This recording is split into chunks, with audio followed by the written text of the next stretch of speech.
我係亨利，呢個係我拍檔尼可，歡迎嚟到尼可亨利頻道。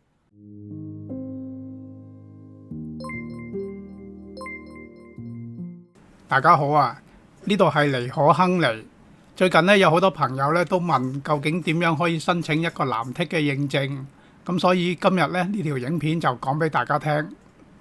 好多時咧喺好多社交媒體上面咧都會見到一啲專頁咧係有藍剔嘅認證嘅。咁有咗呢個藍剔嘅認證之後咧，無形中就會令到佢嘅認受性就提高咗。不過好多時要申請呢啲藍剔嘅認證咧，就冇一個好明確嘅方法嘅。咁究竟點樣先至可以有資格申請呢？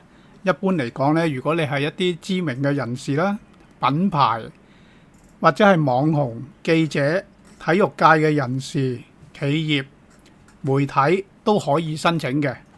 如果之前你喺其他嘅社交媒體嗰度咧有申請過呢個藍剔嘅認證咧，咁基本上你喺 MeWe 亦都可以好容易咁申請到嘅。咁但係如果你冇嘅話咧，其實都仲有一個方法嘅喎。咁咧就係話，假設你本身喺 YouTube 嗰度有一個頻道嘅，咁咧呢個頻道其實咧係已經認證咗嘅。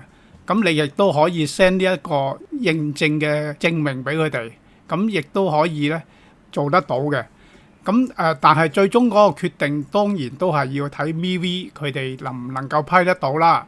咁我哋究竟要 send 啲乜嘢過去呢？咁嗱，首先第一樣嘢咧就係我哋要有我哋自己已經認證咗嘅頻道嗰個 link 啦。